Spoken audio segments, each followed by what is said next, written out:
Jauna tēma, patiesībā ne ļoti jauna tēma, bet padziļināta tēma ir vēl ar vienu par mantošanu un iekapsulēšanu, kas angļu valodā ir inheritance un encapsulation. Un turpināšu stāstīt papildu detaļas par mantošanu. Pastāstīšu nedaudz vairāk par piekļuves mainītājiem, tad tas būtu access modificators, pārslogošana, aizietošana, kas angliski būtu overload un override, kompozīcija un iekapsulēšana, composition un encapsulation, nedaudz vairāk par ZIS atslēgvārdu, kur jau stāstīju, un super atslēgvārdu, kā tos izmanto konstruktoros, atslēgvārds vai operators instance of un metode .getClass, un arī bišķiņ vairāk par pakotnēm. Un mantošana ir objektu orientētas programmēšanas viens no galvenajiem pamatprincipiem. Tīri atkārtošana, zināšana, māte. Galvenie pamatprincipi tiek uzskatīti tātad mantošana, polimorfisms un arī kompozīcija, agregācija, iekapsulēšana, kādā veidā veidot šos strukturētos datus. Un mantošana ir paņēmiens, kad kāda klase un tās instances vai objekts, žargonā sakot, balstās uz kādu citu klasi vai objektu. Un vairumā gadījumu izmanto šīs mantotās klases īpašības un metodes, un šad tad var pielāgot vai aizvietot metodes, un vai papildināt, retureiz arī slēpt kaut kādas mantotās īpašības. Un šeit ir Java kods un UML klašu diagramma, un mantošanu izmanto, lai kodā uztaisītu mazāk pārpalicības, jo jebkura pārpalicība kodā ir slikta. Pirmkārt var nonākt pretrunās, otrkārt vairāk darba kaut ko mainīt, treškārt grūtāk saprast un daudz citas lietas. Tātad programmēšanā mēs rakstam tik maz, cik var uzrakstīt, nevis tik daudz, cik var uzrakstīt. Un ja mums ir kaut kāda biznesa procesa pārvaldības sistēma, kur mums ir jāapstrādā dažādi darbinieki, un darbinieki ir nedaudz precizēti, specializēti veidi, piemēram, employee ir 3 īpašības, name, salary, birth date un metode getDetails, bet ir arī tādi darbinieki, kuru klase saucās manager, un viņiem ir bišķiņ vairāk lauku, nāk klāt papildu lauks department vai īpašība. Un getDetails ir tāda pati, bet viņai varbūt jāstrādā nedaudz citādi. Tad, ja mums nav mantošanas, tad mums ir 2 klases, kuras ir ļoti līdzīgas, bet diemžēl atšķirīgas. Un tas nekad nav labi. Un ar mantošanu, ja mēs pasakām, ka class manager extends employee, mēs varam pateikt tikai to, kad viņam nāk papildu lauks string department klāt, un tad viņam ir mantot visu šī lauka struktūra, kas ir no šīs vecākās vispārīgākās klases, plus 1 lauks klāt. Vēl ir ļoti svarīgi atcerēties, kad jūs taisīsiet dizainus arī turpmāk, un arī šī kursa ietveros, kā pelnīt maksimālu atzīmi ar kaut kādu objektu orientētu projektu jūsu komandas darbā, ir jāatcerās tas, ka normālos gadījumos jūs vienmēr liekat kaut ko klāt. Jūs liekat klāt papildu laukus, jūs liekat klāt papildu uzvedību vai esošo uzvedību, padarat kaut kādu sarežģītāku, specializētāku un tam līdzīgi. Un retureizi, kā jau visos likumos ir pieejami iespējami izņēmumi, bet ir ļoti slikti, ja jums šī paplašinošā klase ņem kaut ko nost. Tas nav standarta gadījums, un par to ir vienmēr jājūt lielāks vai mazāks kauns, un attaisnojumi var būt, bet lepnam ar to nav jābūt. Un Tā kā šī objektu orientētā programmēšana, kā skola, kā kustība ir veidojusies bottom-up pieejā, no grassroots pieejas, tā teikt, no dažādām skolām, dažādiem zinātniekiem un tam līdzīgi, tad, protams, ir ievazājušies dažādi termini, kas ir līdzīgi, dažkārt ir kādas svarīgas atšķirības, kā saukt, piemēram, šo mantošanu, kas ir tā klase, no kuras manto, un kas ir klase, kura manto. Un klase, no kuras tiek mantot, var saukt par paplašināto, vecāku klasi, bāzes klasi, ģenerāla klasi, superklasi un tam līdzīgi. Tad angliski tas būtu extends, parent, base, general, superklasi. Un klase, kas manto, var būt paplašinošā, bērna atvasinātā, speciālā, īpašā vai apakšklase. No kurienes ir nākusi augša un apakša, jo jums būtu jāpārzina, un standarta izvietojums klašu diagrammās tā, ka šīs abstraktākās vispārīgās paplašinātās klases un vecāku klases ir diagrammas augšdaļā, un speciālās atvasinošās un īpašās klases ir apakšā. Tad virzoties klašu diagrammā uz augšu, jūs dodaties arvien ģenerālākā virzienā, tad generalization, un ir tāds arī termins kā overgeneralization, gan angļu valodā, gan objektu orientētā programmēšanā. Varbūt mēs pie tā bišķiņ pieskarsimies. Un virzoties uz leju, klašu diagrammā, tad tā ir došanās speciālā vai īpašā virzienā. Un Java vēl ar vienu ir implementēta tā, ka paplašināt var tikai vienīgu klasi. Tas nozīmē, ka vienai vecākai, vispārīgākai un ģenerālākai klasei var būt daudzas paplašinošās, jeb bērna klases vai speciālās klases. Un līdz ar to, ja vienā galā ir tikai viens un otrā galā var būt daudz, tad, protams, šī mantošanas struktūra vienmēr veido koku. Un citās programmēšanas valodās ir iespējams daudzkārša paplašināšana, un daudzkārša paplašināšana ir iespējama arī umlā. Ja, piemēram, jūs rakstat un zīmējat vispārīgāku dizainu, nekā tas tiks implementēts, bet Javā, diemžēl, tā nevar.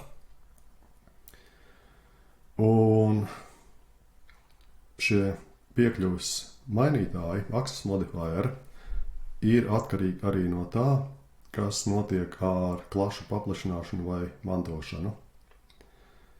Un noklusētais piekļuves mainītājs ir vispār nekāds atslēgu vārds, no modifier vai default. Un tas darbojas tā, ka visas metodes un īpašības, kas ir deklarētas tās klases ķermenī, protams, ir pieejams pašā klases ķermenī, ir pieejams citām klasēm, kas dabū norādi uz šīs klases objektu, un viņas atrodas tajā pašā pakotnē, bet, ja jūs šo klasi paplašināsiet ar savu speciālo klasi, tad šīs metodes un īpašības nebūs piekļuvu stamas, un viņas nebūs piekļūstamas arī no jebkuras citas pakotnes visā Java virtuālajā mašīnā. Un, ko nozīmē tad package subclass unwalled? Tas nozīmē, ka jums tekošais objekts ir kaut kas cits, bet jums ir norāde uz instanci no šīs tekošās, jeb deklarējošās klases. Un, lai arī jums norāda uz to objektu var būt, tas nenozīmē, ka viss šī objekta vēderā būs arī pieejams. Un tad, ja pieliek šo atslēgvārdu private, tad attiecīgās metodas un struktūras, īpašības ir pieejamas tikai deklarējošās klases vēderā, un viņas nebūs piekļūstamas ne no paplašinošās klases, ne no citām klasēm tajā pašā pakotnē, ne arī no jebkurienes citurienes. Public nozīmē tieši pretēji, kad attiecīgās struktūras un metodas būs pieejamas pilnīgi no visurienes. Un protected nozīmē to, ka būs piekļuve pie īpašībām un metodēm gan no citām klasēm tajā pašā pakotnē, gan arī no bērnu klasēm, kas paplašinās šo klasi. Tātad, piekļuve tiks mantota.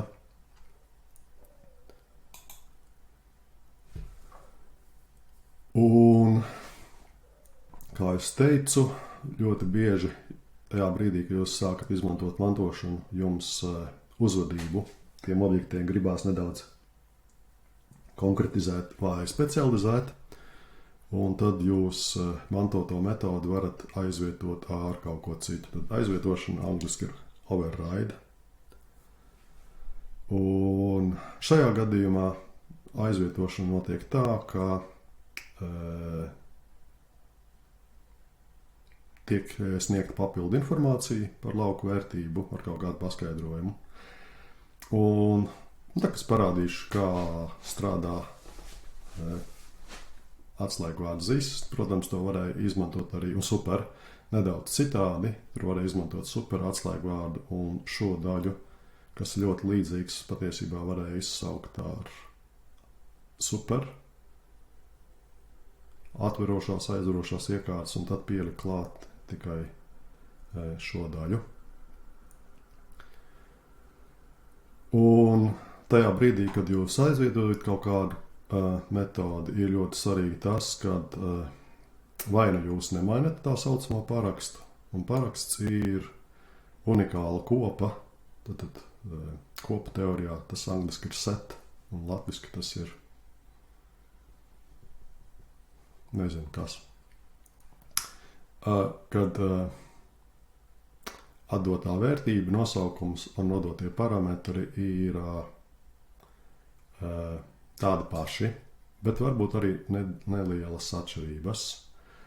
Un nevajag jaukt līdzīgi nosauktas, bet daļai saistītas, bet stipri citādas jēdzienus, kas ir overload, ja pārslogošana, latviskiem override, ja aizvietošana. Overload ir vienas metodas pārslogošana, kad metodas nosaukums tieši tāds pats, bet viņai ir cita kopa ar nodotajiem parametriem vai arī ar atdotajām vērtībām. Starp citu, tā kā es domāju par terminoloģiju, es paskatījos, ko saka terminoloģijas vārnīca. No tā, kas ir return, es esmu teicis atgriezt, bet griezt ir ļoti slikts vārds. Pirmkārt, viņu mēdz izmantot kā darbības vārdu apgriezt ar priedēkli ap, un tad nav skaidrs, vai tas ir apvērst uz otru pusi vai arī apgriezt malas. Un tāpēc tajā brīdī, kad iet runa par šo rotācijas simetriju, teiksim, rotācijas darbību, tad es rekomendēju to saukt nevis par apgriešanu, bet apvēršanu. Jo negribu vienkārši teikt, ka tā ir rotācijas simetrija. Un tāpat tās arī return vietā atgriezt nav labi, jo patiesībā tur nekas netiek griezts. Un, piemēram, prastā matemātikā arī mēdz teikt 2 + 2 dod 5, ne 4, apmēram 5. Un tad arī šīs metodes, kas kaut ko dod, manuprāt, pareizāk latviski teikt ir atdotā vērtība, nevis atgrieztā, jo mēs tur neko negriežam, mēs vai nu ņemam vai dodam. Un metodas aizvietošana ir tad, kad jūs mantojat kaut kādu metodi no vecākas vai vispārīgākas klases un viņas uzvedību pamainat uz kaut ko citu. Un veikutēn parādās tas pats jau piemērs ar getDetails metodi, ka jūs varat kodu saīsināt vēl nedaudz, ka ja jums ir tikai jāpieliek kaut kāda papildu sarežģītība klāt, tad jūs pa priekšu ar super.getDetails varat izsaukt to metodas darbību, kas tiek mantota no vecākas klases, tad no klases employee, un tad viņai pielikt klāt tikai šo papildu informāciju. Un, protams, no tā absolūti nav jākaunās, tas ir ļoti labi un pareizi, jo atkal izmantot kodu ir ļoti labi. Un polimorfisms ir saistīts ar mantošanu tādā veidā, kad tajā brīdī, kad jums ir vesels zvēru dārzs ar dažādiem veidiem, kur ir līdzīgi, bet tomēr atšķirīgi, ļoti bieži, praktiski vienmēr, jums gribās šos nedaudz atšķirīgos dažādos veidus tomēr apstrādāt ar vienu un to pašu paņēmienu. Un tas ir iespējams un atļauts, un šo paņēmienu sauc par polimorfismu, kad jūs varat ar vienu un to pašu paņēmienu apstrādāt dažādus veidus, daudzus veidus. Un ja jums ir vienā kaut kādā kopā salikti kopā gan parasti employee klases objekti, gan, piemēram, manager klases objekti, tad jūs viņiem visiem varat izsaukt metodi getDetails, un atkarībā no tā, kāds konkrēti šis veids būs, vai vienkārši employee vai manager, viņi patiesībā uzvedīsies bišķiņ citādi. Bet par to es jau jums stāstīju, par šo upcast, downcast, jeb nē. Ir jāņem vērā tas, ka jūs dažkārt varat vai arī nevarat no šī polimorfā veida nonākt līdz kaut kādam konkrētam veidam, jo ne katrs employee klases objekts ir arī manager klases objekts.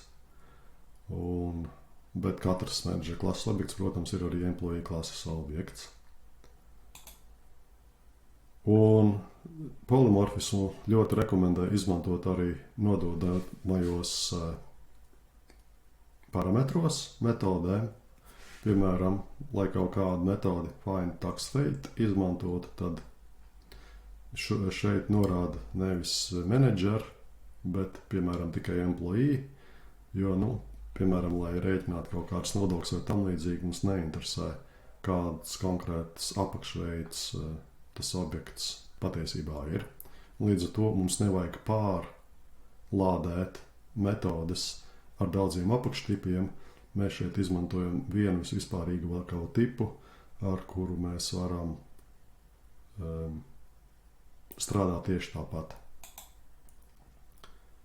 Un tādas metodas, kuras mēs varam izmantot ar daudziem veidiem, tad polimorfās metodas sauc arī par virtuālām metodēm, jo tas, kā viņas patiesībā uzvedīsies, ir atkarīgs no tā, kādas konkrētas klases instancē tas objekts ir. Tautoloģija, instance un objekts šajā gadījumā viens un tas pats.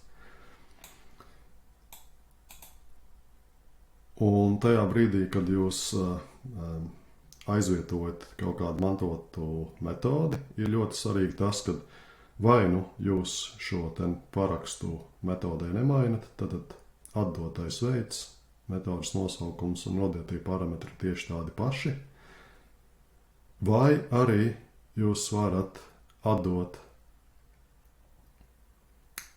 vispārīgāku veidu un nodot speciālāku veidu. Un es nezinu, vai jums citos kursos stāstīts, bet tajā brīdī, kad mēs nodarbojamies ar datu apstrādi un informācijas plūsmām, ir ļoti svarīga lieta, ko ir vērts atcerēties. Tas ir, kā mēs strādājam ar ieejām un izejām. Un, protams, objektorientētā pieejā datu plūsmas ļoti netiek uzsvērtas.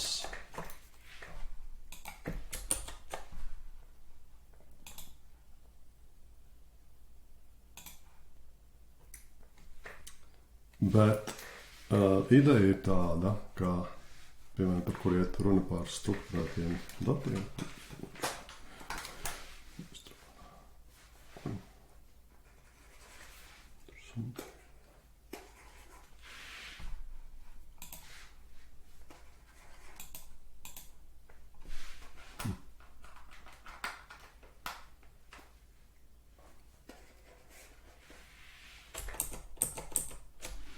Tad arī uz metodi mēs varam raudzīties kā uz piltuvi. Un viņai ir ieeja, un viņai ir izeja. Un tas aizvietošanas pamatprincips, par ko jums tiek stāstīts, kā likumiņi iemācīties, kā dzejoli var, bet es nerekomendēju. Tas, ko vajag atcerēties, ir tajā brīdī, kad jums jānodarbojas ar apstrādi, ir, ka nekad nekas slikts nenotiks. Ja jūs... Labi, kā mēs darīsim? Te mums ir piltuve. Un sākotnējā ieeja viņai ir šāda. Un sākotnējā izeja, teiksim, arī ir šāda. Un, lai tā datu plūsmas apstrāde strādātu pareizi, nekas slikts nenotiks, ja jūs ieeja konkretizēsiet. Piemēram, ja šeit sākotnēji ieejā bija object, bet šeit jūs pateiksiet string, tad nekas slikts nenotiks, jo jebkurš string, protams, ir arī object. Un otrādi, ja jums šeit izejā bija string,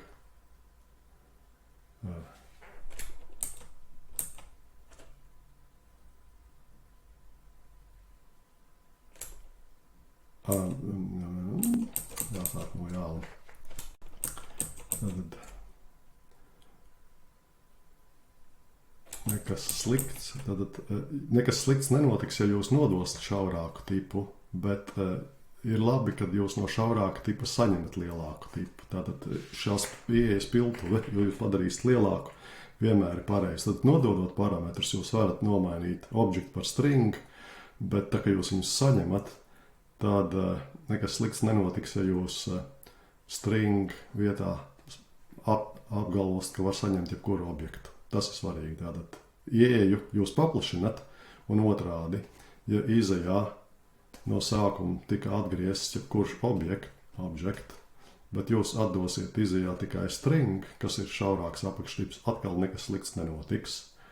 Bet, ja jūs ieejas interfeisu sašaurināsiet no objektu uz string, tad, protams, var būt, kad kaut kas neies greizi, jo, piemēram, te var būt array, kas būs ārpus jūsu kontrakta, un otrādi. Un līdzīgi ir arī par šo piekļuvis mainītājiem. Ja jums viņi no sākotnēji bija protected, un jūs viņu padarīsiet par public, protams, nekas slikts nenotiks, jo jūs šo piekļuvi, kas drīkst izsaukt to metodu, padarat par lielāku. Un tas protected un private arī ir zinām mērā ieeja, kā jūs šaurāk ieeju padarat par plašāku ieeju, kurš drīkst šai metodei tik klāt. Bet, ja jūs darīsiet otrādi, no public pāriesiet uz private vai kā, tas atkal būs slikti. Tad tādas tās aizvietošanas prasības, ka tas, kādā veidā jūs apgalvojat, ka parametrus drīkst saņemt, ieeja drīkst paplašināt, piekļuvas mainītājs drīkst paplašināt, savukārt atdotās vērtības drīkst tikai sašaurināt, lai viņas vienmēr būtu šajā sākotnējā kontraktā. Un tad, kad jūs sākat nodot šos ģeneralizētos parametrus, jūs izmantojat polimorfismu, diemžēl šad tad var būt tāda vajadzība, ka jums tomēr gribas šķirot apstrādi, kāds konkrēts apakšveids šim polimorfajam ģeneralizētajam argumentam tomēr ir. Un jūs to varat darīt divos veidos. Vai izmantot operatoru instance of, kas ir arī, tā kā viņš pierakstīts kā vārds, tas ir arī atslēgu vārds. Un pārbaudīt, vai šis nodotais arguments ir instance of manager, ja nav, tad instance of engineer vai kaut kas cits. Un instance of atgriezīs patiesu vērtību, ja šīs arguments būs vai no instance manager klasei vai jebkurai citai klasei, kas manto no manager klases. Un, ja jūs gribat atšķirt, piemēram, engineer no menedžera, tad jāatcerās, kad izmantot instance of atslēgvārdus, vienmēr jāsāk ar šo konkrētāko un šaurāko veidu, lai tas instance of atgriež patiesu vērtību tikai tam konkrētam šaurākam veidam, un tad jūs skatāties arvien plašāk. Tas ir viens veids, un, protams, kad izpilde pārbaudē ir jāpilda pareizā secībā, tas nav tik ļoti droši. Tāpēc var izmantot arī citu paņēmienu, punkts get class metodi, kas jums atgriež norādi uz klases definīciju. Un tā kā tā ir norādes klases definīcija dabīgi, kad engineer klases definīcija un manager klases definīcija ir pavisam citas, un tajā brīdī, kad jūs vienkārši salīdzināšanas operatoriem skatīsieties, vai atgriezt tā norādi ar get class no šī objektā sakrīt ar atgriezt to norādi uz klases, es parādīšu laboratorijas darbos, un tad jūs varat to baudīt jebkurā secībā, jo tad, protams, salīdzinot klases deklarāciju jūs dabūsiet patiesu vērtību tikai tad, kad tā deklarācija tik tiešām norāda uz to pašu klasi.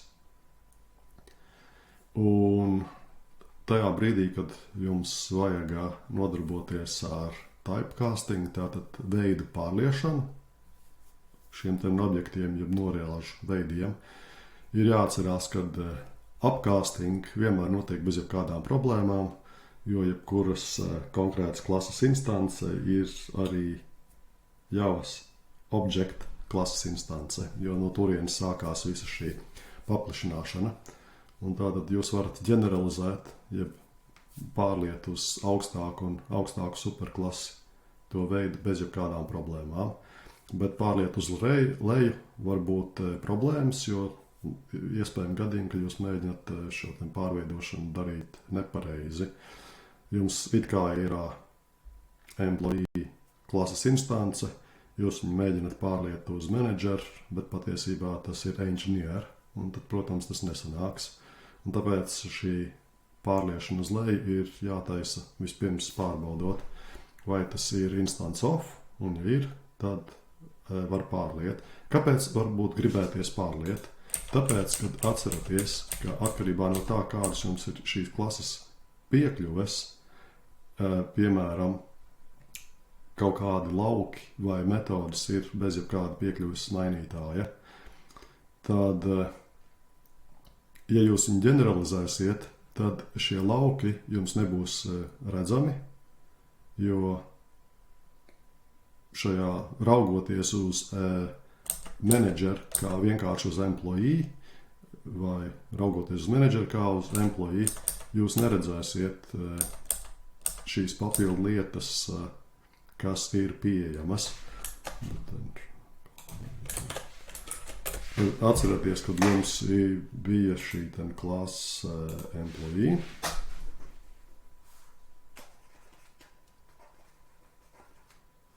Un tur bija kaut kādi lauki, bet tajā brīdī, kad viņu paplašināja menedžeri, tur bija papildu lauks un arī metodas. Un lai arī jums ir konkrēta instance izveidota, un viņai ir datu lauki, un tad kā šablons tiek izmantots, lai pierakstītu gan šīs lauku vērtības, gan šīs lauku vērtības, un virtuālajā atmiņā jums ir gan tas, bet ja jūs uz šo datu struktūru raugaties vienkārši kā uz employee, viss, ko jūs zinat no employee klases definīcijas, tas, ko jūs redzat šeit, jo nekas cits tur nav deklarēts, bet ja jūs viņu pārlejiet uz leju un raugāties uz viņu kā menedžeri, tad jūs, protams, zinat, ka tās tālāk virtuālajā atmiņā var skatīties vēl bišķiņu uz priekšu, un tur būs arī datu struktūras, kas ir izmantotas kā šablons šīs klases deklarācijā. Un tad jūs ieraugat jaunas lietas un jaunu uzvedību.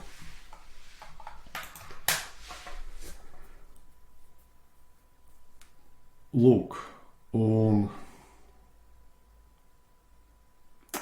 vēl, kas ir svarīgi par pārslogotām metodēm, jeb metodas, kur nosaukums ir viens un tas pats, bet šīs paraksts ir citāds, un paraksts tad ir atdotā vērtība, nodotie parametri.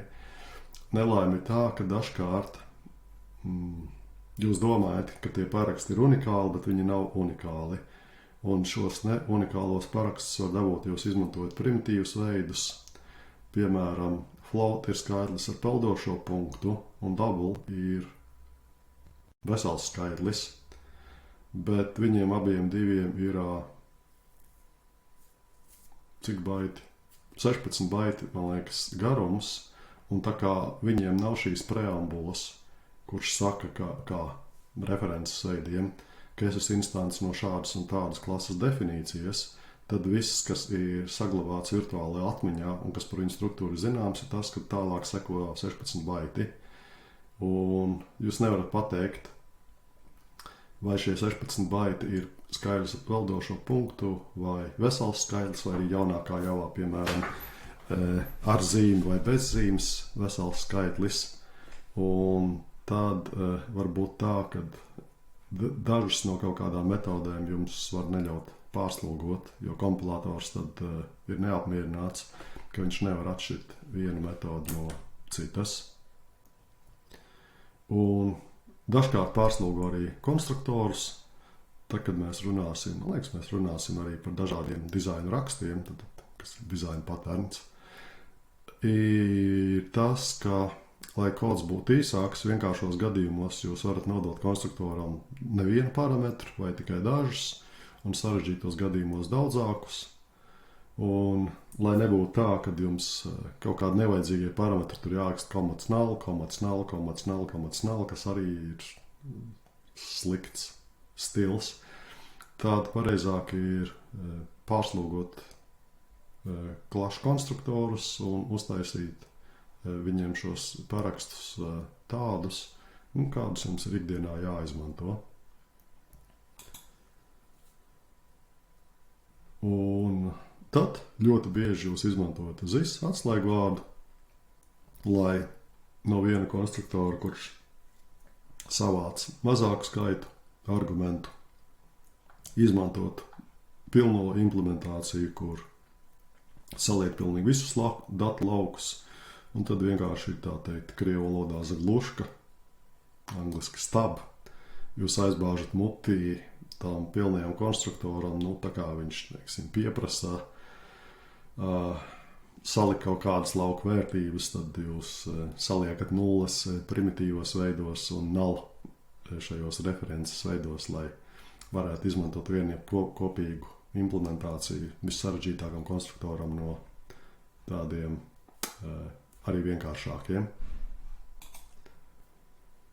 Un kaut kādu dizaina apsvērumu dēļ Javā ir izvēlēts tā, ka metodas tiek mantotas, bet konstruktori netiek mantoti, ar domu tādu, ka jums tiešā veidā ir jāpasaka, ka jūs gribat atsaukties uz vecākas klases konstruktoru, ja jums tas apmierina. Un tad, ja jūs gribat viņus izmantot, tad jums tas ir jānorāda. Un dažkārt var arī nenorādīt savā paplašinātā specializētā klasē konstruktorus, bet tad jāatcerās, ka tiks izmantots noklusētais konstruktors un noklusētais konstruktors ir konstruktors bez parametriem. Un ja tas nav tas, ko jūs vēlaties, tad varbūt, kad jums ir jāuztaisa savs specializētais konstruktors, kurā jau jūs savācat tik daudz parametrus un izmantot, cik jums ir vajadzīgs. Un ja jūs izmantojat no jauna veidotus konstruktors tieši un gribat tiešā veidā atsaukties uz vecākas klases konstruktoru, tad jūs izmantojat super atslēgvārdu ar atverošām, aizverošām iekārtām, ar vai bez parametriem, atkarībā no vajadzības.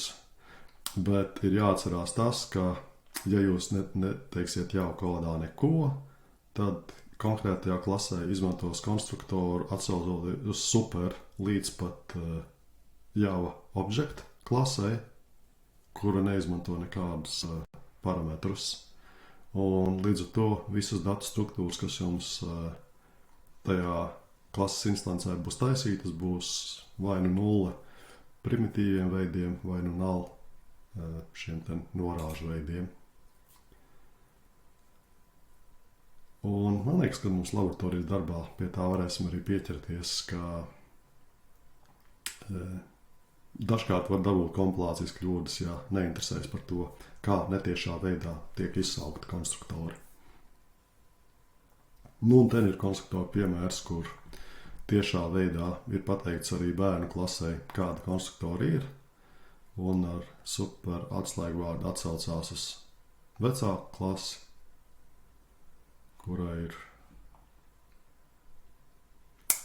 šķiet, ka viens konstruktors, bet šitai ir bērnu klasē ir vairāki. Tenē, kur ir, ka, piemēram, ja jums nav tiešā veidā super izmantots, tad tas ir tieši tas pats, kas ierakstīts super atverošās, aizverošās iekārtas semikols, tātad nenododot nekādus parametrus. Un šī konstruktora ķermenī jums būs kompilācijas kļūda, jo mantotāja klasē employee nav konstruktora bez parametriem. Viņai ir konstruktors ar vienu string, ar stringu un date, ar stringu un double, bet konstruktora bez parametru nav. Tātad šeit jūs labi redzat, ka ar šo super un pasakot, cik daudz viņam ir parametru, jūs pasakat, kurš no šiem vecākās klases konstruktoriem patiesībā tiks izmantots. Vai arī, ja jūs tik tiešām negribat nodot nekādus parametrus, tad var rakstīt super, kamēr jūs nonākat līdz object klasē, kuras konstruktors, protams, nedara neko. Un par neciešamību pēc iekapsulēšanas es jau jums stāstīju, tad galvenā nelaime ir tā, ka mums datu struktūrās var būt, ka ļauj ierakstīt datu vērtības, kurām nav biznesa nozīmes, nepareiz biznesa nozīme. Un iekapsulēšana nozīmē to, ka šīs datu struktūras padarā slēptas, iekapsulē un pieeju viņām uztaisā kontrolētu. Mums standarts ir, šeit ir jau kods un šeit ir UML klasu diagramma. Tad mēs pasakām, ka šī datu struktūra ir privāta. Tas nozīmē, ka pie datu struktūrām mēs tiksim klāt tikai no tām metodēm, kas tiek izmantotas šīs klases deklarācijas ķermenī. Tātad tikai tajā kodā mēs piekļūsim šiem datu laukiem, kas ir ierakstīts atverošās, aizverošās iekārtās pašas klases deklarācijā. Un tad mēs uztaisam šajā gadījumā vienkārši publiskas metodas, ar kurām tad mēs kontrolējam, kādā veidā datu lauki tiek iestatīti, un dažkārt mēs arī kontrolējam, kādā veidā viņi tiek paņemti. Un ten ir fiziskajā realitātē aprakstīts, kā izskatās paplašināšana un kā izskatās kompozīcija ar iekapsulēšanu. Varbūt arī kompozīcija bez iekapsulēšanas, un kompozīcija bez iekapsulēšanas, piemēram, ir ļoti izplatīta sistēma objektam vai sistēma klases instancei. Sistēma punkts, un mēs tur redzam daudzas īpašības un metodas, kurām mēs brīvi piekļūstam klāt. Tātad viņa ir salikta no dažādām lietām, viņa ir sakomponēta no visa kā, bet iekapsulēšana dažādu apsvērumu dēļ nav veikta. Mēs tur varam visu ko brīvi redzēt. Bet varbūt arī tāda kompozīcija, kur mēs no ārienes neko neredzam, un ja mums ir kaut kāds sulas automāts, kurš mums divus dažādus šķidrumus, Coke un Orange Juice piedāvā, tad, ja mēs viņu paplašinām un mantojam bez iekapsulēšanas, tad tas vēl ar vienu ir arī valīds šīs sākotnējās veida agregāts, bet, kā jau es teicu, lielākoties viņam nevis noņem nost, bet pieliek klāt papildu features. Piemēram, šeit mums viņš ļauj taisīt kokteili no Coke un apelsīnu sulas. Tā mēs paplašinām, bet, ja mēs taisam kompozīciju un iekapsulējam, tad mēs apgalvojam, ka mums ir pilnīgi jauns objekts, kuram nav nekādas pēctecības un saistības ar šo iepriekšējo agregātu. Tad tā ietverošais ķermenis ir pavisam cits. Bet viņa vēderā mums ir tas vecais agregāts, ko mēs esam padarījuši privāti, iekapsulējuši. Un mēs sakām, ka mēs varam dabūt tikai kokteili no viņa ārā. Kā saistās mantošana ar šo kompozīciju un iekapsulēšanu, vai arī tikai kompozīcija? Ir tā, ka, piemēram, umlā mums ir atļauta daudzkārša mantošana, un mēs, piemēram, varētu teikt, ka no biznesa viedokļa mums ir tāds objekts, kas manto īpašības gan no vienas klases, gan no otras klases. Bet umlis ir paredzēts pamatā tikai dizainam. Umlis neinteresējās par implementāciju, un līdz ar to viss ir kārtībā. Bet tajā brīdī, kad mums vajag realizēt, žargonā, terminā implementēt, tad jautājums ir tāds, ka ja mēs kaut ko šajā amfībijā mantojam gan no Shark, gan no Human klases, ko tad viņi īsti darīs, kad izsaukt mūvu metode?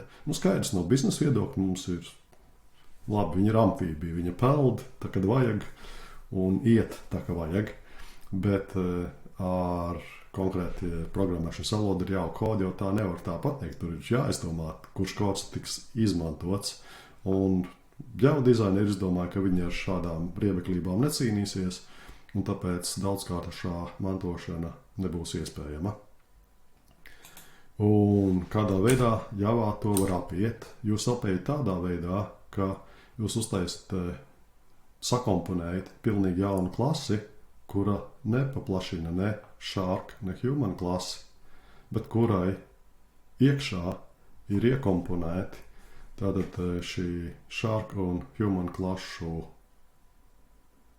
teiksim, instances elementi.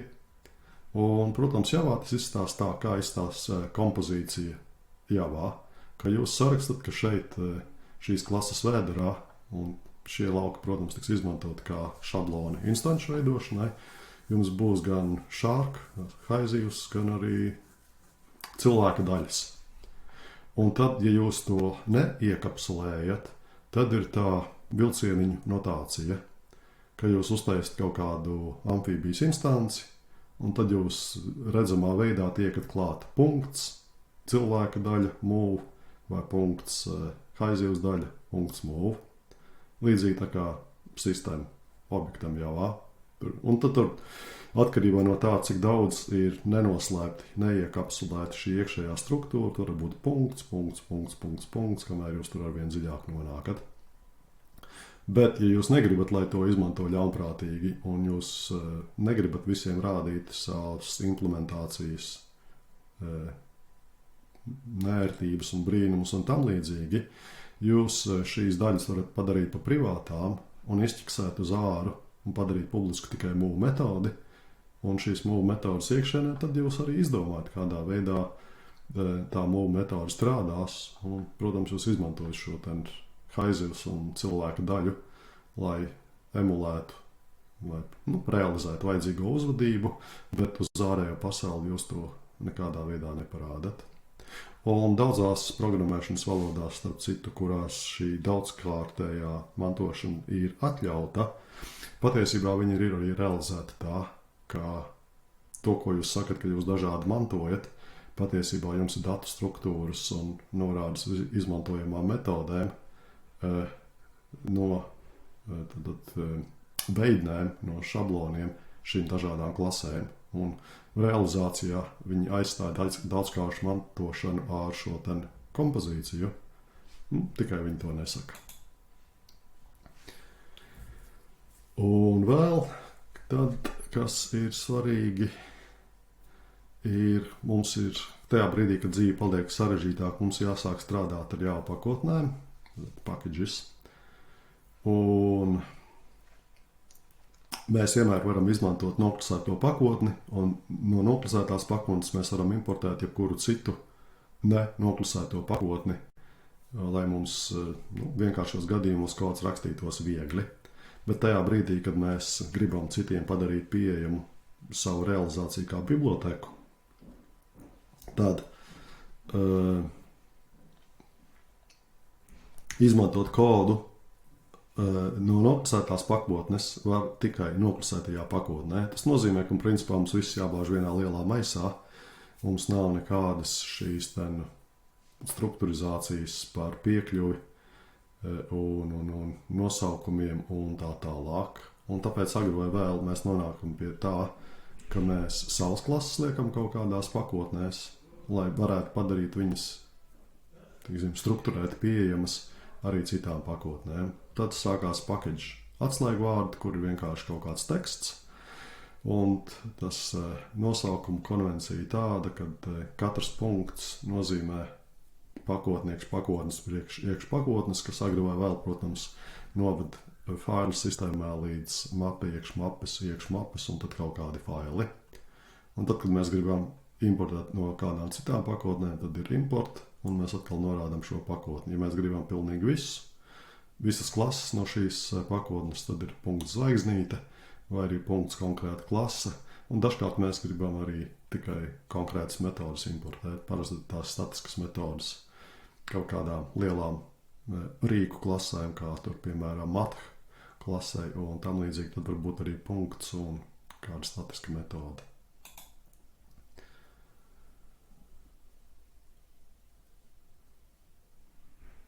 Lūk, tātad pakotni mēs deklarējam tikai vienu reizi,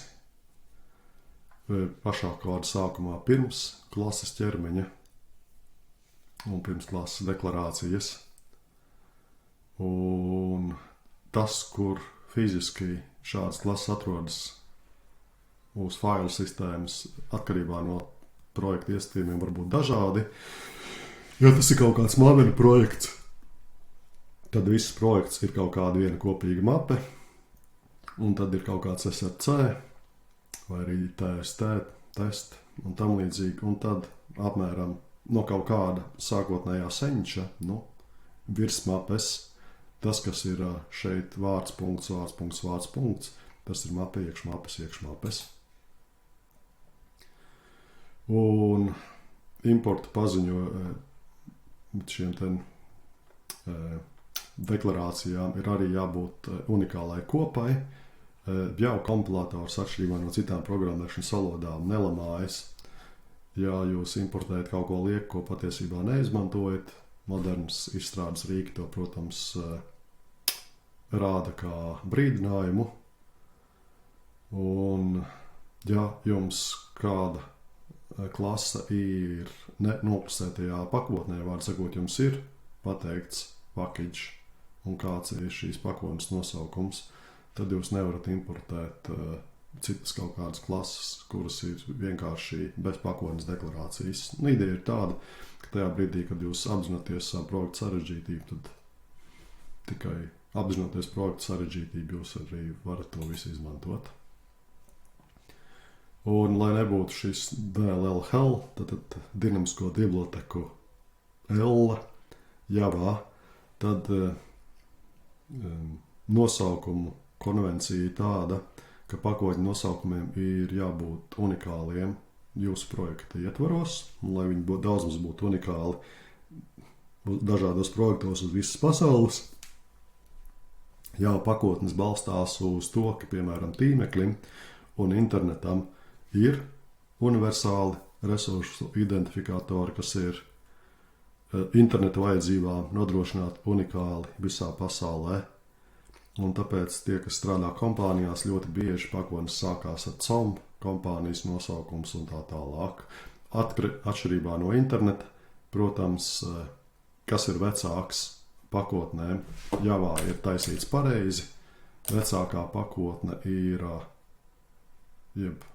tas, kuras vēdrā cita pakotne ir pa kreisi, un tad dziļumā mēs ejam pa labi. Kaut kāda tur vēsturiska incidenta dēļ vietrāžos tīmeklī, tas diemžēl pretējā secībā, ka sākas ar mazākiem un beidzas ar lielākiem, bet, Javā tas ir pareizi. Un līdz ar to ļoti bieži tā, tas netiek prasīts, jūs varat to saukt arī pavisam citādi, piemēram, mums laboratorijas darba ietvaros vienkārši JTM punkts kaut kas, kur JTM ir sākotnēji bija domāts Java Training Materials, bet, kaut ko unikālu vajag, un balstīties uz esošiem standartiem, kā zināt, ka tas būs unikāli, tas nav nekas slikts. Vai ir kādi jautājumi, komentāri par šo prezentāciju?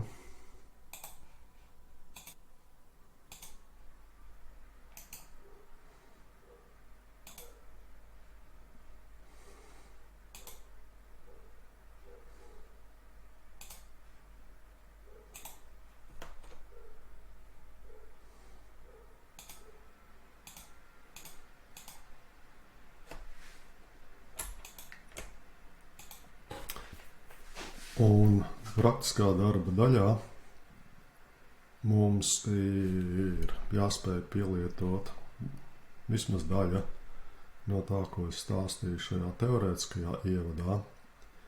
Un bizness būs vēl ar vienu saistīts ar to, kas mums ir izdarīts pakotnē JTM.Activity04. Un ja šī pakotne jums nav savesta kārtībā, man liekas, ka man ir, tad, protams, reālā laikā sekot līdzi tam, kas būs jādara šajā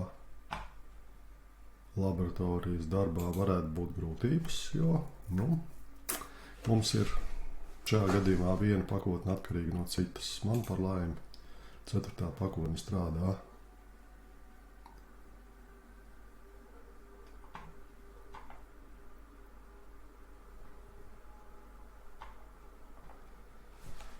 Un kas mums šeit ir jādara?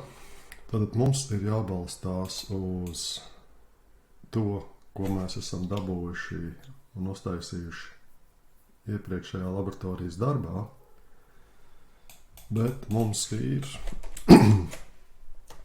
jāievieš papildu sarežģītību. Mums jāuztaisa Water-Road klase, kas paplašina Road klasi no iepriekšējās pakotnes. Un tam nevajadzētu būt grūti. Mēs varam izmantot kodu ģeneratorus.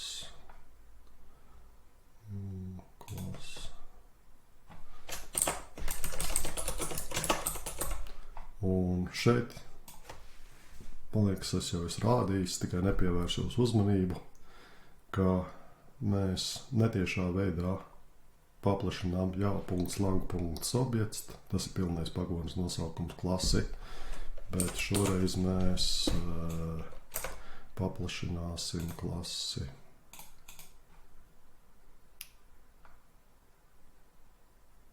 Šitādu.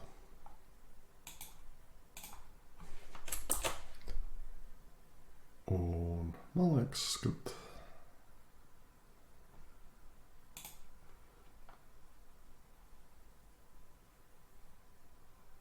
mēs tā kā gribam gan konstruktorus, gan abstraktas metodus. Labi. Abstraktu metožu tur, manuprāt, nav, bet konstruktori ir, jo konstruktori netiek automātiski mantoti. Un līdz ar to man tika izveidots klases ķermenis, kurš tiešā veidā saku. Ar Water-Road darīt tieši to pašu, ko Road, jo, ja mēs ejam uz deklarāciju ar free eclipse, tad notiks viss tas, kas ir šajā konstruktorā Road klasē. Un man liekas, tad mēs varam izdzēst, jo mūs absolūti apmierina. Bet kāpēc tā nav super parādījies, nezinu. Tāpēc, ka super var arī nelikt. Super šitā un super bez tāda ir pilnīgi tas pats. Un īsāks kods, jo piemēram, ja būtu super šeit tiešā veidā uzrakstīts, tad es ar F3 varu aiziet uz deklarāciju un es redzu, kad notiks šis. Bet, ja es gribu rakstīt mazāk kodu un izskatīties gudrs, tad es varu to neminēt un darbība būs tieši tāda pati.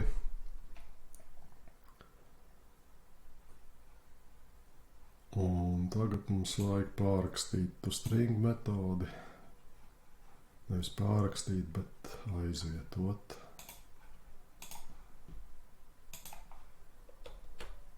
Vai rāda implement metods.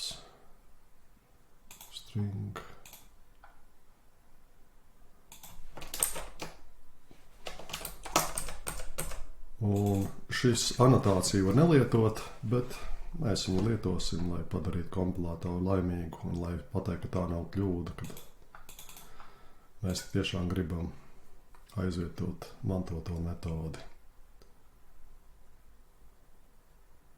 Un tad jāpieliek priekšā laterāli. Man liekas, ka mēs viņu varam kā literāru vērtību ielikt.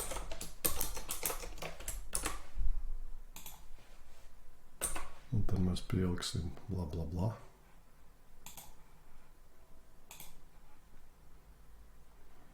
Tas bija vienkārši, tas tikai iesildīšanās. Tagad mums jāizveido klasa šī kaut kā man tur ekrāna izšķirtspēja bēdīgi. Mēģināsim šitā.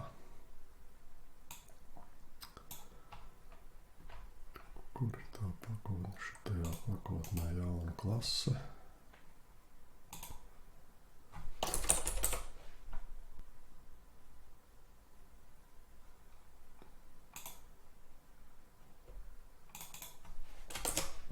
Tā man nav norādīts pils, bet es varu pateikt browse, ierakstīt transport un liekam atrast to pakotni. Laikam tāpatās.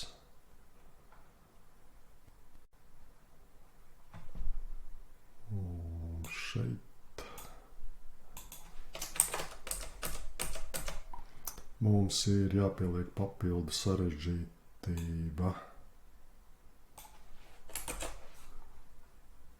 Un tas ir normāli un pareizi. Būs skaits un būs vienkārši sāils, nevis sāil number vai sāil count. Un mums vajag konstruktoru, kas ir bišķiņ citāds. Tad es ģenerēšu viņu šādā veidā.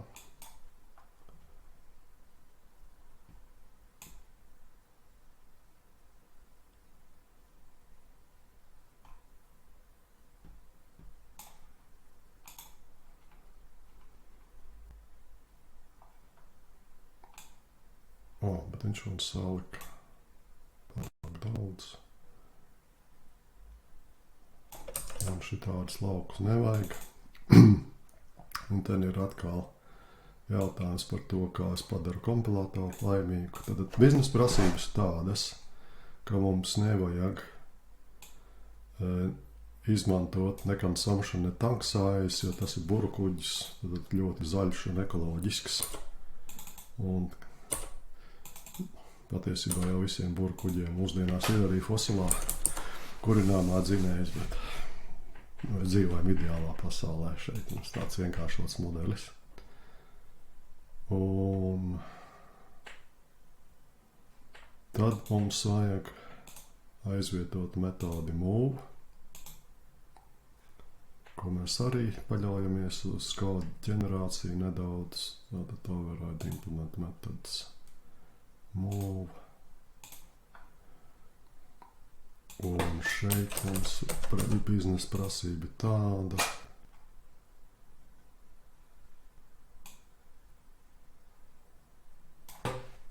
Viņš atgriež šādu virkni. Un es neatceros, kas bija šeit.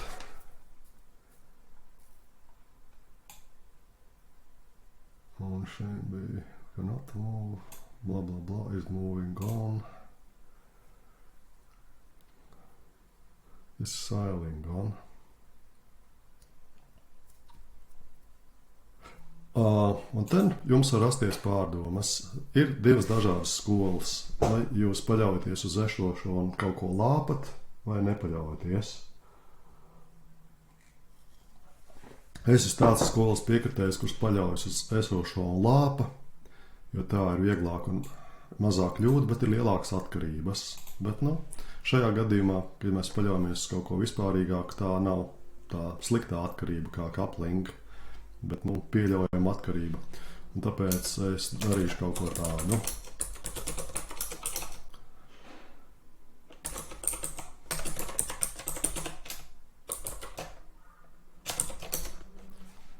Un šeit man tā virkne būs nedaudz cita.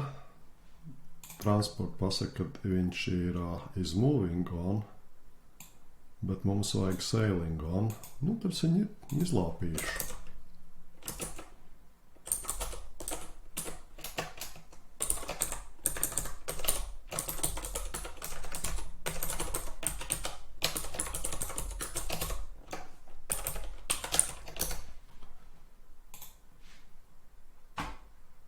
Un tad ID un ship, es pareizi atceros, jūs varat man atgādināt, bija kaut kāds get type vai kas atgriez ID un tipu, un tā kā mums pateikts this get class, un priekš ship get class aizies uz citurieni, nevis uz transportu, tad šeit mēs arī varam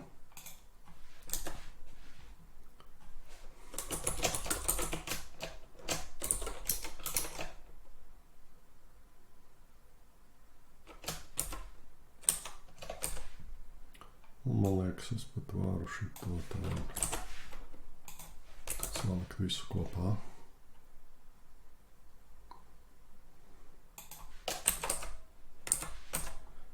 Un vienīgais, kas mums ir, ka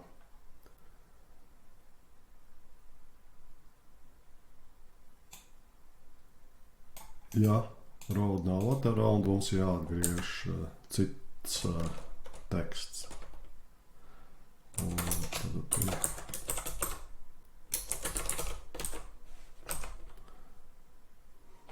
nu tā atkal vai nu instance off, vai nu get class. Labi, šeit rakstīšu tā.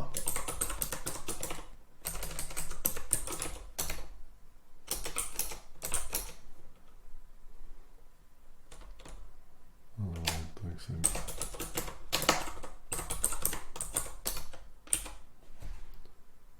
Un tātad get nav.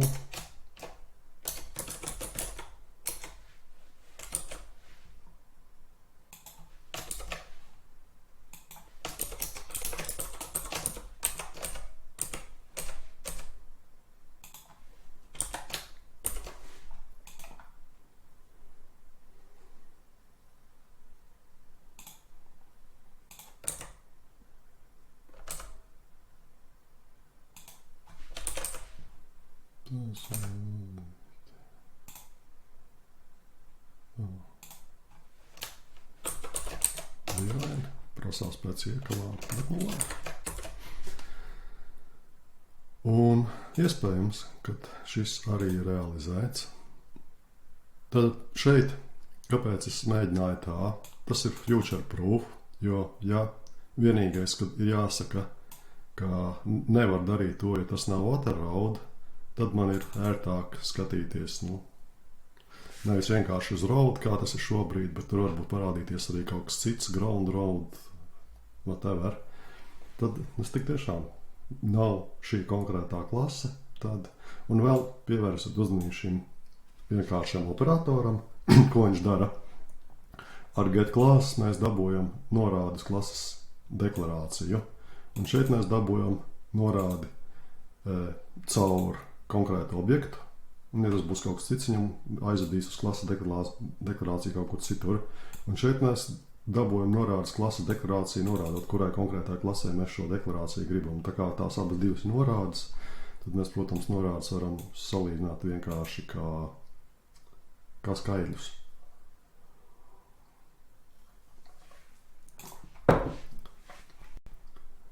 Un tād ļoti līdzīgi ģenerēsim no jauna. Tad šeit mums ir neliela koda pārpalicība, un ja ir koda pārpalicība, tad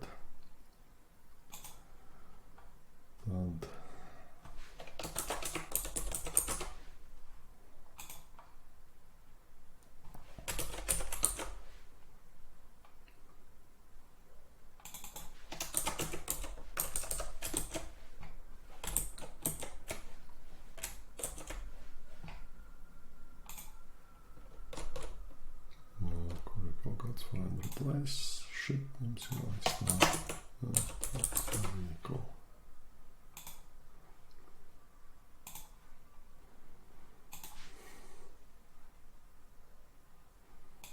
Un tikai šeit ir vienkārši konkrēta road klasa. Un tad ir kāda drive one.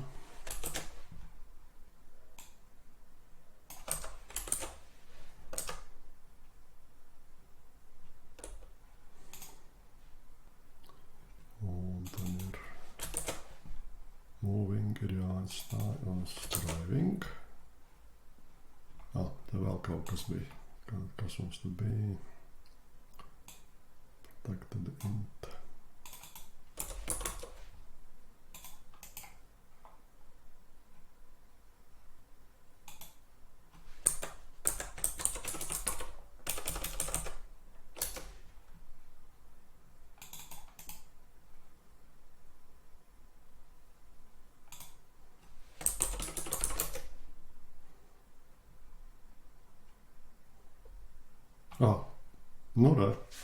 Atcerējos, te kaut kur bija arī kaut kas vēl klāt ar visu blablabla sailes un blablabla vīles.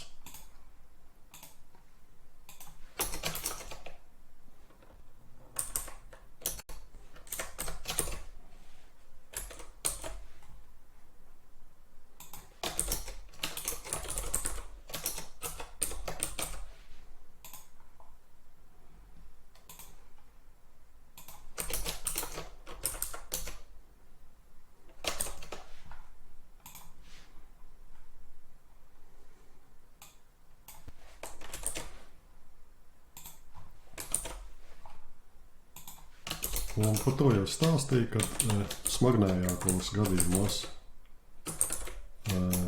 rindu virkņu apvienošana ar pluszīmi nav tas ātrākais variants, bet vienkāršos gadījumos tā var darīt. Tas nav nekas slikts.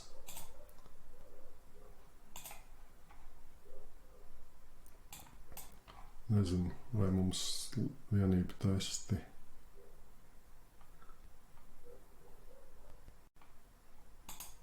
Kas tas, kāpēc man laterāli iekš testiem ir?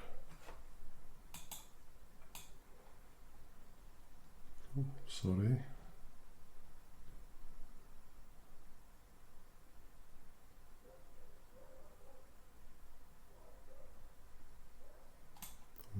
Šeit.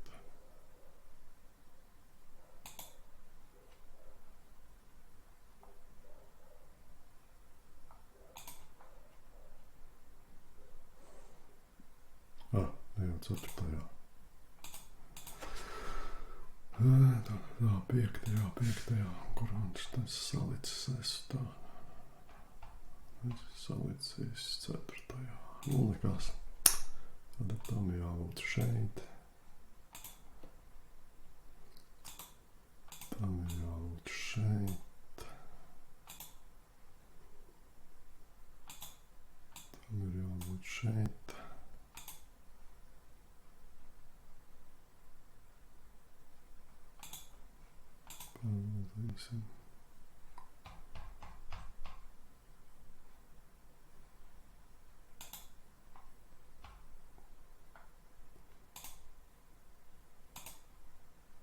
Jā.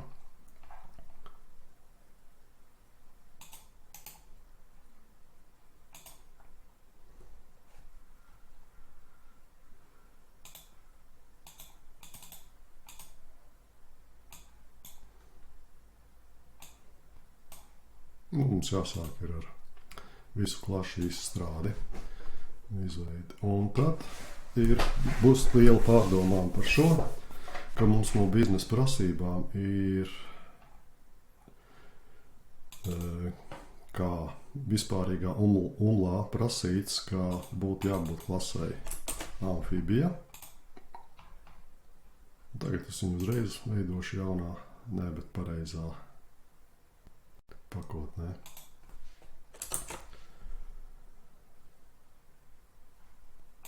Kura uzvedās tā, ka uz road viņa uzvedās kā vehicle, un uz water road uzvedās kā ship. Un kā jau es teicu, viens no veidiem, kā mēs ar šo varam lapīties, ir un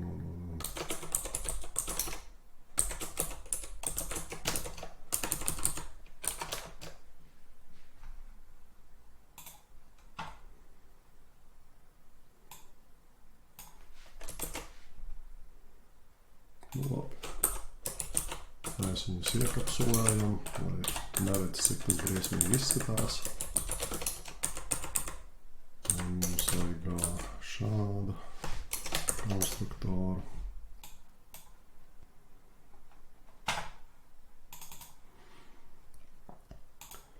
Un tad mums, protams, ir kaut kas tāds, un tad mums jānodod tie parametri, kas ir šit prasīt, ID, sēls un vīkla raksturot vienu vai mēs dubultē.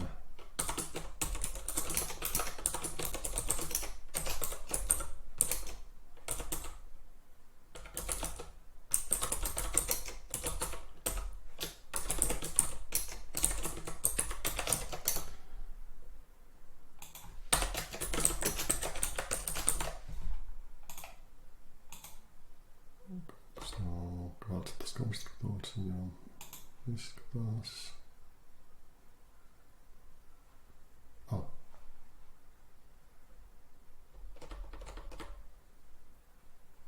Šeit es kodu nokopēju nepareizi. Nevajag šādu konstruktoru, vajag šādu konstruktoru.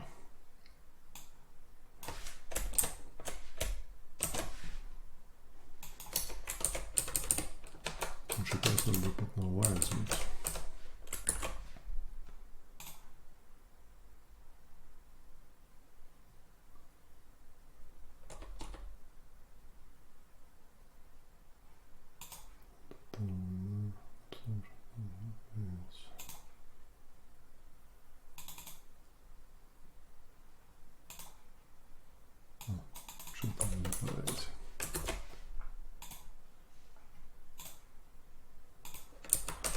Un tad tas mūsu mūv, es nezinu, vai šī tāda mums vajag konstruktoru, neatceros.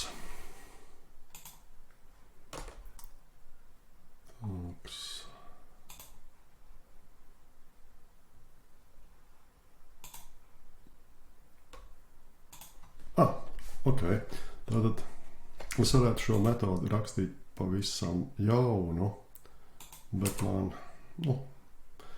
tad man jāraksta kaut kas tāds, kas ir transporta šajā daļā. Tātad šitais kods jāatkārto plus vēl tās koda daļas, kas ir nedaudz par šiem tipiem. Un tas ir milzīgi daudz duplicēta, triplicēta koda. Kā es to varētu lapīties? Es to varētu lapīties tā, ka amfībija, man liekas, tas ir prasīts.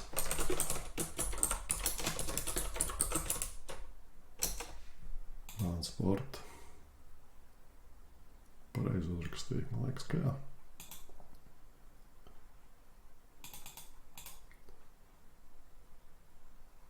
Un tagad, ja tas ir transport, man ir šī kompilācijas kļūda, jo, ja es uzrakstīju šādu kodu, tas ir tas pats, kas izmantot super bez jebkādiem argumentiem, bet šāda konstruktora nav.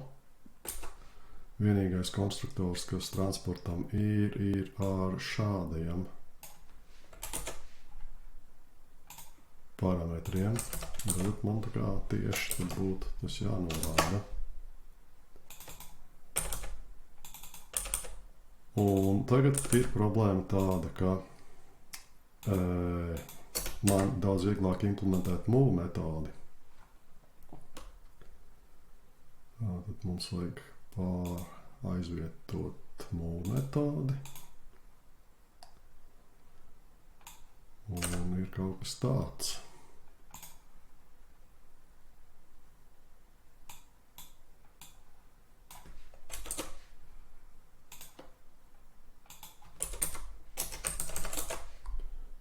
Šeit nevis nav, bet ir.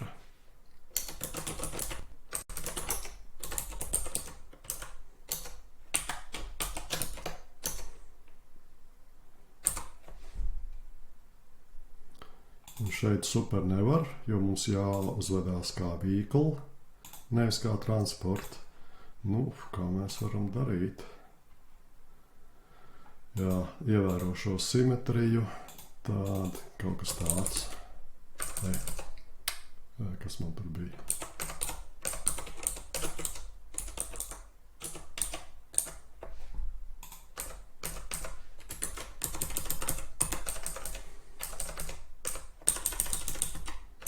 Un iespējams, ka tas pat strādā.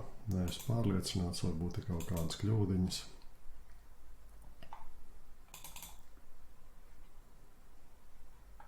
Jā, mums vēl var.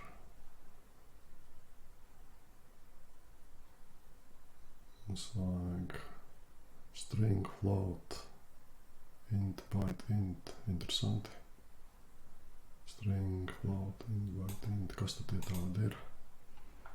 String float, int, byte, int. Neredz atšķirību. Viņam jābūt public.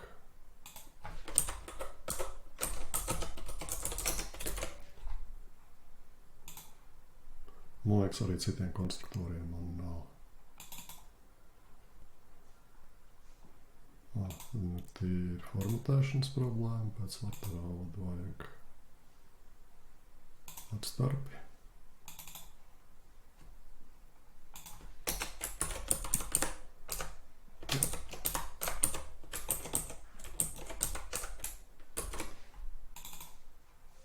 Te kaut kādu varēja get class, get simple name, nevis literāru vērtību, piemēram.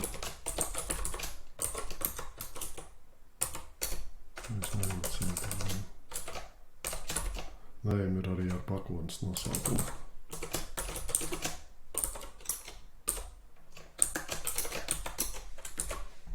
Nu, tas arī tāds nedaudz future proof. Sarežģītāk, bet varbūt noderīgāk, teiksim, tādos nesnākos projektos.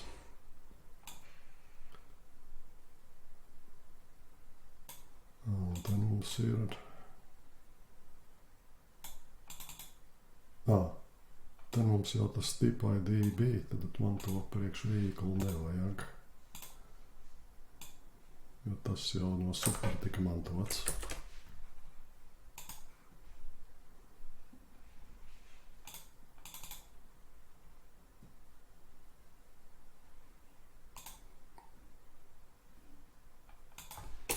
Tad vajag atstarpi, tad līdzīgi kaut kādām batarādu. Bet kā to klasi sauc? Ship.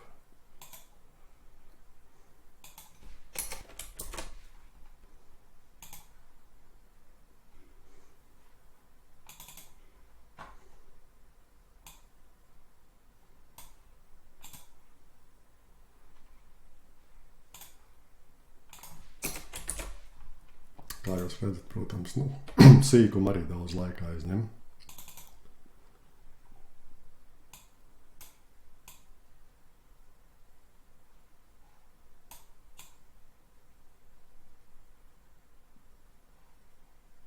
Tas jau ir kaut kas interesants.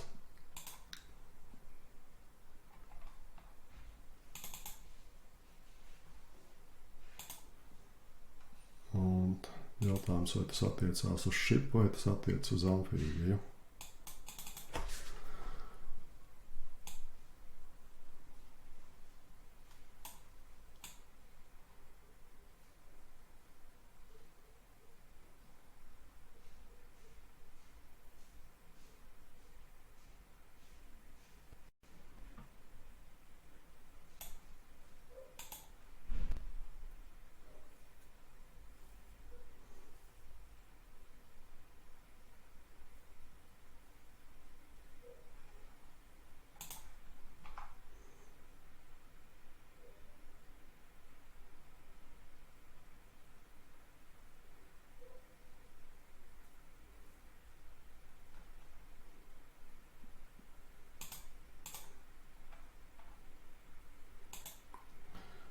Par šo tas jāsaprot arī no testēšanas, kad viena kļūda var parādīties vairākās vietās un otrādi.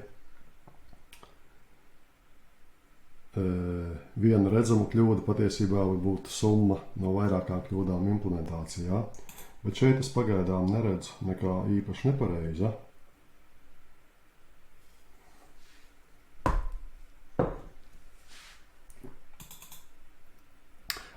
Ir gan nepareizi. Problēma ir tā, ka šeit mēs raugāmies to kā uz parastu ceļu un mūsu kuģis kontrolē degvielas patēriņu, lai gan to nevajadzēja. Tad, ko mēs darīsim? Man liekas, ka mēs aizstāsim to metodu ar kaut ko pavisam vienkāršāku.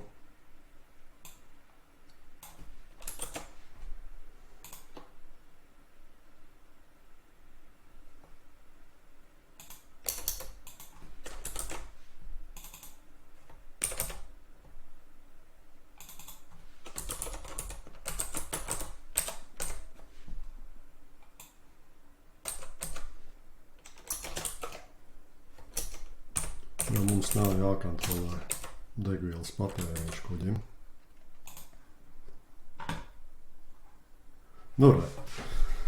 Un tagad mēs varam pievērsties galvenai problēmai, ko darīt ar šo amfībiju.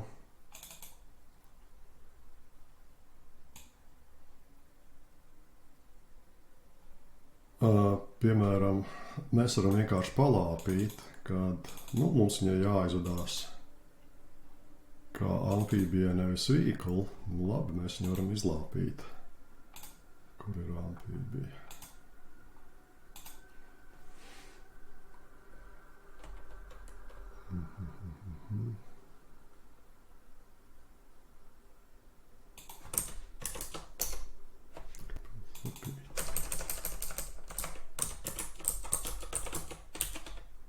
Tas bija jānolāp ar ko. Rakšu.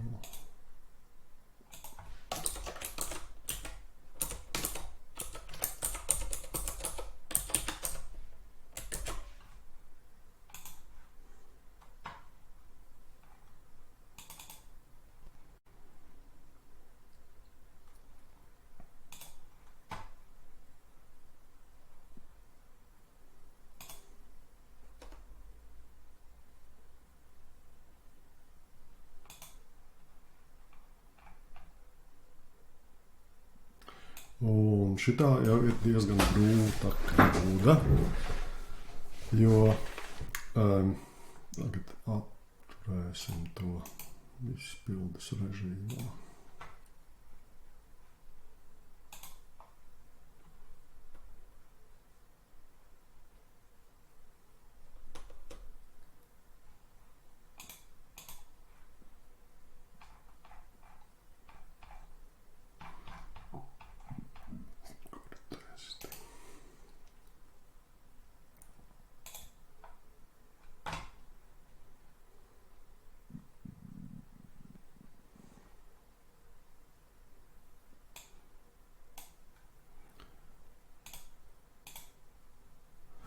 Un problēma ir tāda, ka mums šeit ir triplicētas datu struktūras. Tā kā mūsu amfībija paplašina transportu, labi, tad man priekštestēšanas ir jāuzliek milzīgi liels laiks. Kā tas bija jādara? Resursos. Properties, neiktarīšu jau.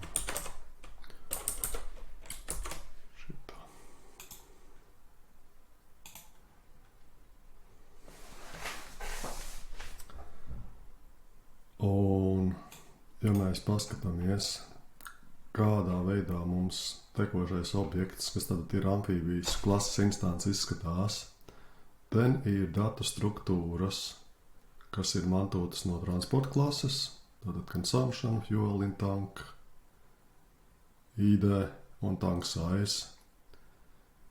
Un tad mums viņā ir ielikts vēderā arī ship, un ielikts viņā vēderā arī vehicle.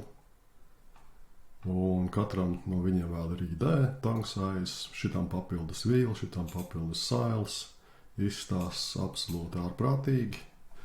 Bet, ja neviens to neredz, tad mums vēl būtu kas jāizdara. Pirms šī retēna.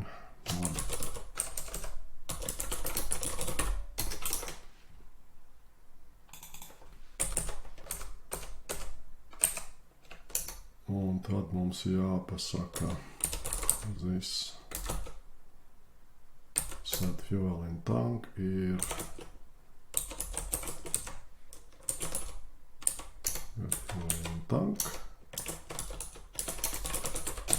Un šitam pat vajadzētu strādāt. Neesmu pārliecināts.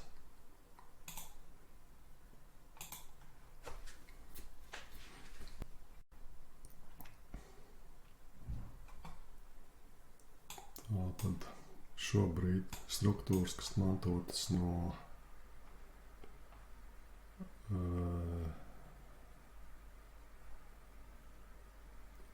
fuel in tank 40 un iekš vehicle fuel in tank 40. Kur tad ir paiet solīt uz priekšu? 38,52, 38,52. Vajadzētu strādāt.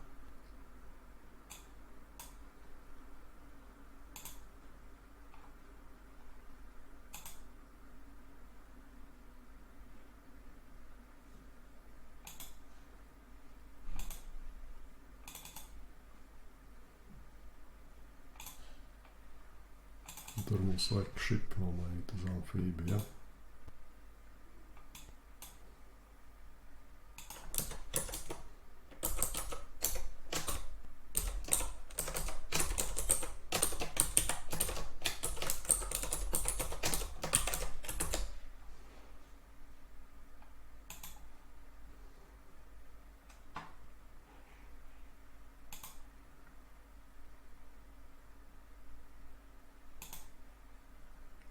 Lūk, un tas pat strādā, bet izskatās tas absolūti greizi dēļ šīm ten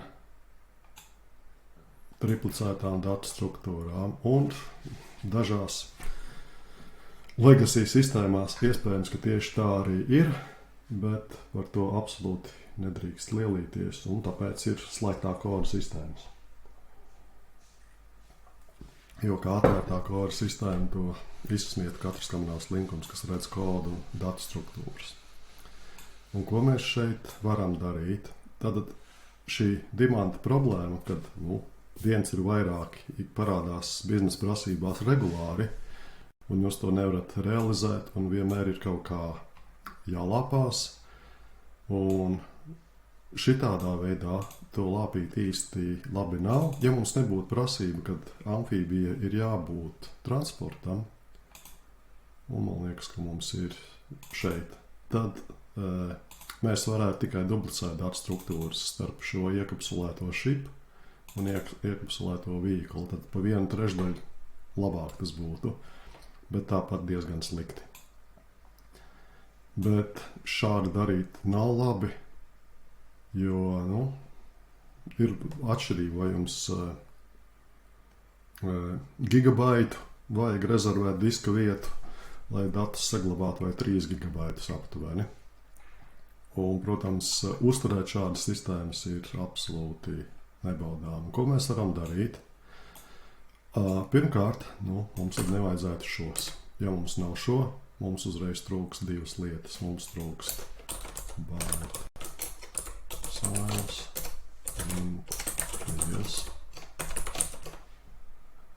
un viens raksta dubultai, laikam, jā. Un tād mums šo tēmu struktūru vietā tikai vēl.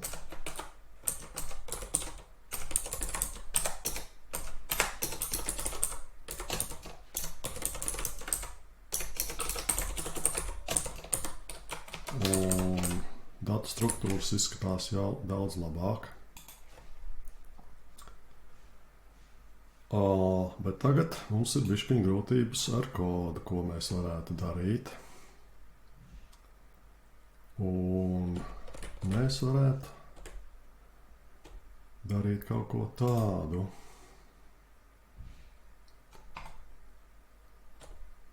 Vai nu vienkārši duplicēt kodu, copy paste, uztaisīt no šejienes, bet man nepatīk. Bet mēs varētu izdarīt kaut ko tādu, ieviest kopīgu kodu.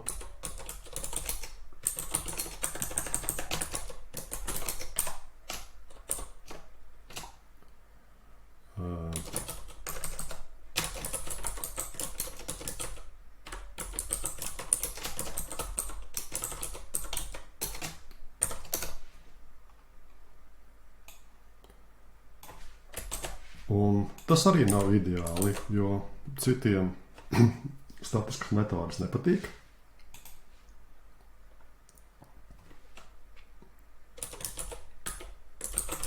Jo tas aizņem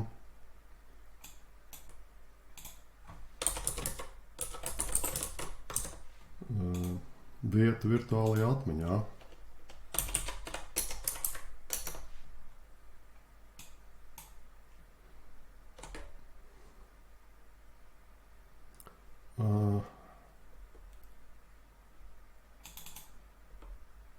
Transportoju šip.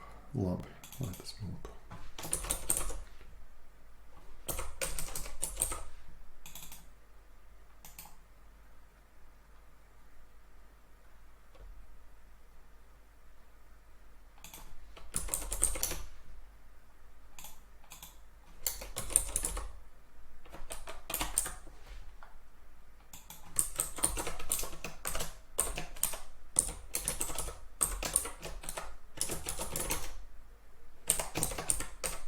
Šo man vajadzēja taisīt pirms es pārtaisīju amfibija klasi, lai zinātu, kad es te neesmu ieviesis regresijas.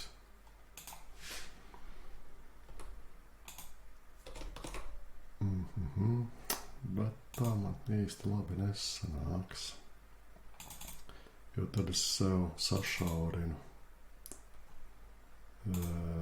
iespējas. Tas tomēr būs transports.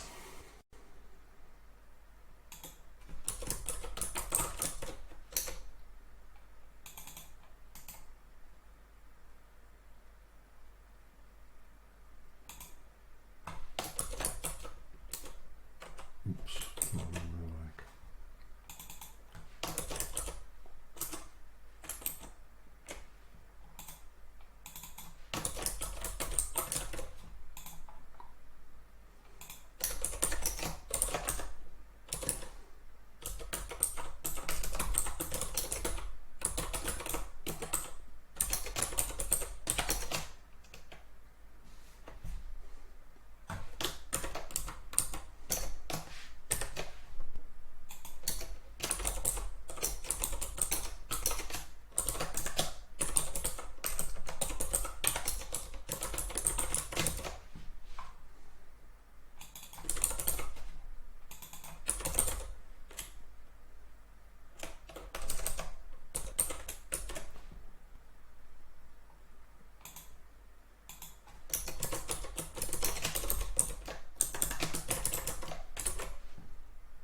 Tā jau mūsu implementācijas lieta, kā mēs izdarām, jo tests tādas riebeklības nepārbaudīs.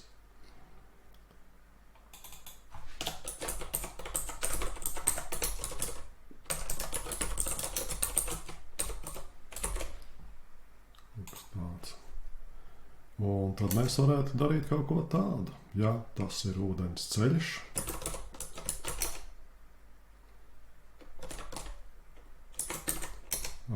stulbi kaut kā sanāk.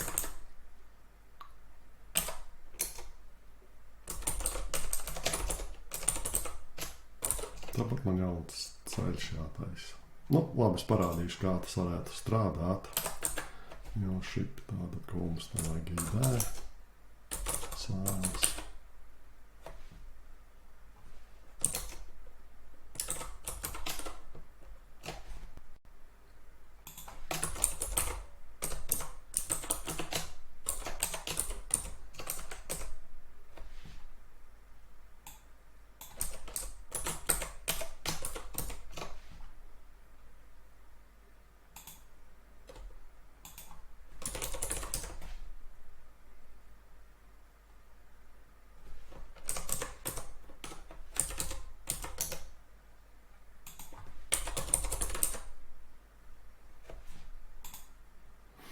Kaut kas tāds.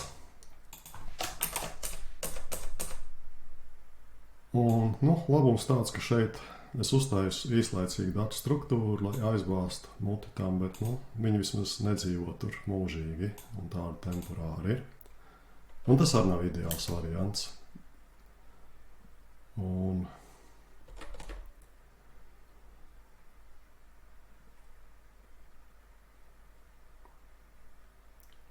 tad līdzīgi es varētu darīt arī ar šo vehicle, ja es tā gribētu.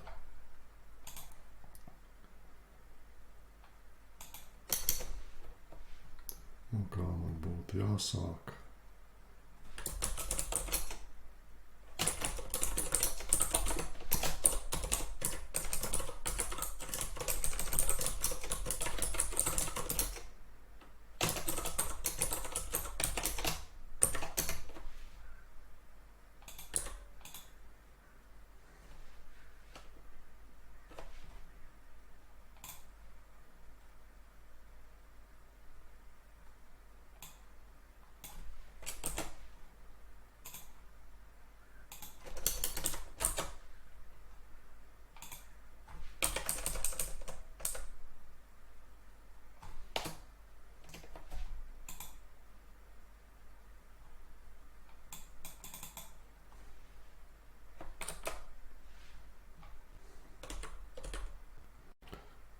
Varbūt mums to pat nav vērts baudīt.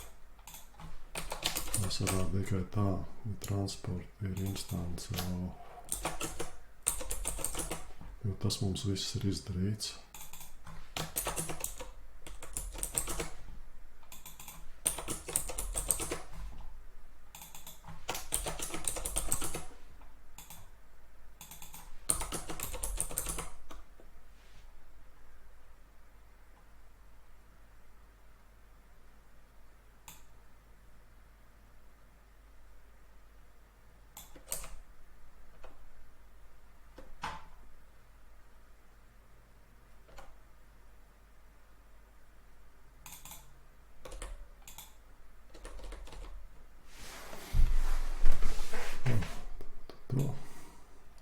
Kaut kā gari sanāk. Es ceru, ka jūs ideju sapratāt, bet tad tā ir vēl viens veids, kā to darīt, kā jūs tik un tā veidojat instances, bet viņas vismaz nav tādas ilgstoši dzīvojošas, tās ir lokālie mainīgie. Bet iespējams, ka viens no labākajiem variantiem patiesībā ir tāds, ka tādas var nonākt višķi laika trūkumā.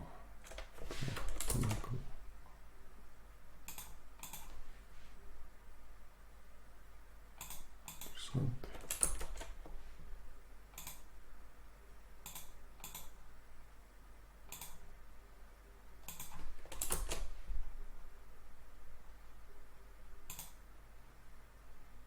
Vajadzētu šito apturēt.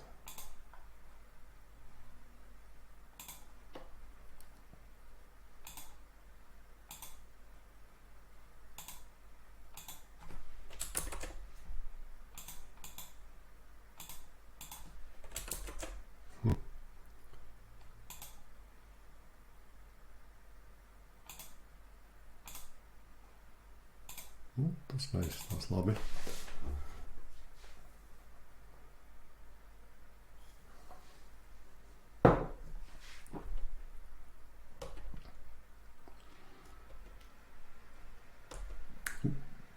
Galvenā ideja, tas, ko gribu jums iemācīt, kad realizācijas var būt dažādas atkarībā no jūsu papildu prasībām, ko un kā darīt.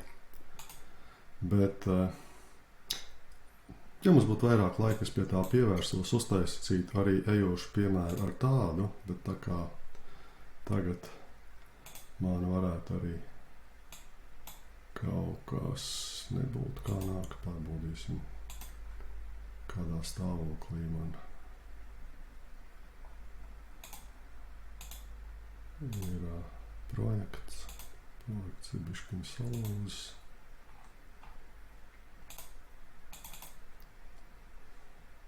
Tad šitā Tos mēs pagaidām izmetīsim.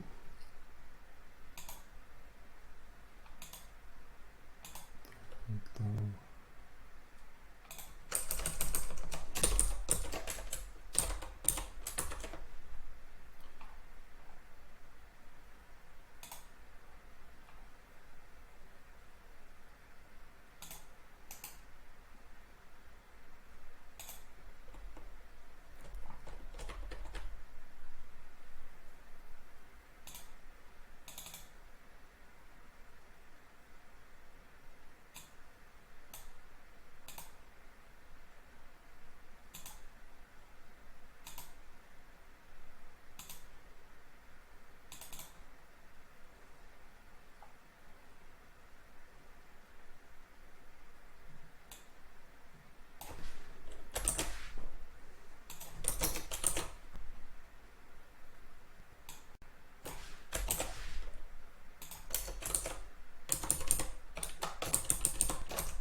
Patiesībā jūs varat mācīties no manām kļūdām, un šādā gadījumā tas, kas bija jāizdara, bija jāsaglabā versija kontrolē, versija, kas strādā, bet nav laba, un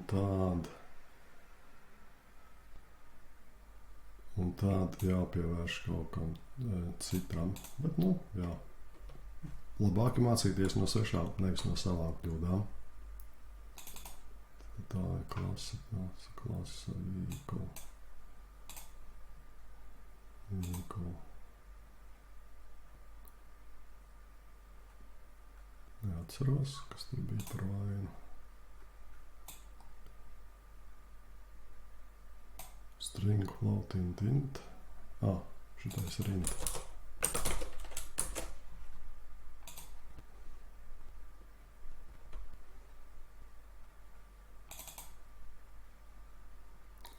Tad es diezgan bēdīgā stāvoklī. Tagad man ir viss jāpielabo.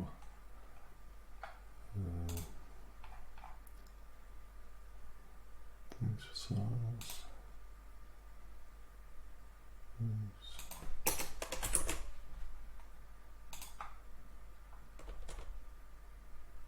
Bet, nebija paredzēts, ka man izstrādes vidi uzkārsies. Tas ir kā attaisnojums.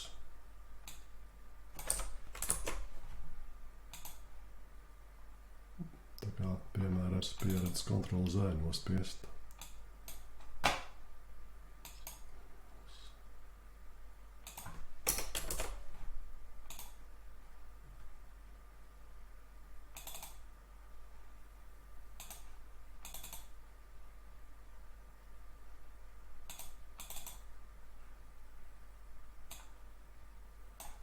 Pīdija nav iekapsulēts. Tātad centīšos tagad iekļauties laikā. Pieņem, ka tagad problēma tikai ar amfībiju. Un kā tā mums saka, ka iekšējām lietām jābūt iekšējām. Un tagad tikai šitā metode mums nestrādā. Bet viens no kas strādā šajā gadījumā, bet es nesaku, ka tas ir vispārīgs. Tad es jau jums stāstīju, ka šitās lietas ir sliktas, tā nevajadzētu darīt. Šitais jau ir tikai papildu lauku, tas ir ok. Bet mēs varam nepieņķerēties, un tā vietā, lai paplašinātu transportu, mēs varam paplašināt vīklu. Un tad mums nevajag riteņus, jo riteņus mēs mantojam. Un tad visa tā sarežģītība ar degvielu un driving, moving vietām un tam līdzīgi arī strādās.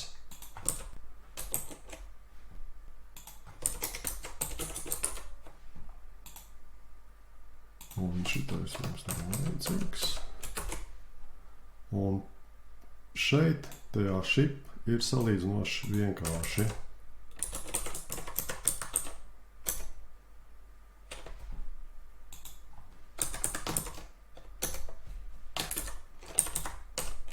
Jo kuģis strādā tikai ar burām, es nokopēšu daļu no šī koda šeit.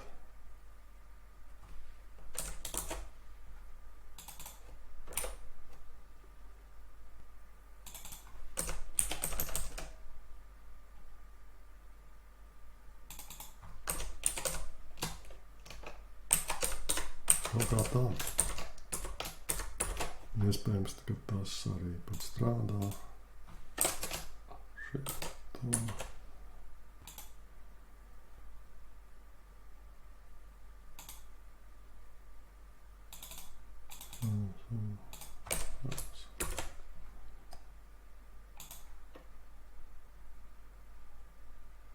Lūk, tātad, ja es nebūtu bišķiņu papiņķerējies arī ar tām statiskām metodēm, es būtu jums parādījis arī to.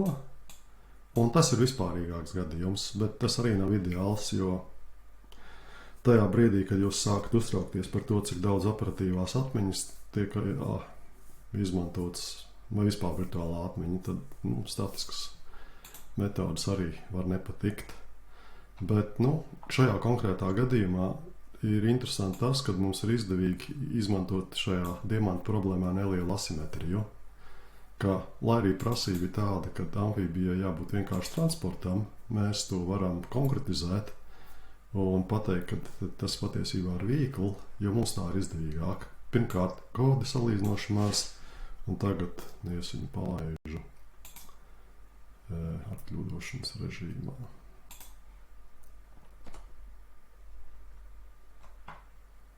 Datu struktūras mums ir absolūti saprātīgas. Mums ir viss tas, kas ir mantots no vīkla, tad tas ir, kas mantots no transporta, plus riteņi. Un mēs paši no sevis pieliekam klāt tikai šo trūkstošo sēles. Un visus sarežģītību, kādā veidā vīkla uzvedās, mēs varam mantot, bet tā kā mēs nevaram mantot daudzas lietas, tad šeit to, kas ir bišķiņ vienkāršāk, mēs tomēr kodu pārrakstam uz to, ka tas ir mazākais ļaunums, kā mums rīkoties. Lūk, vai kaut kādi jautājumi, komentāri par šo?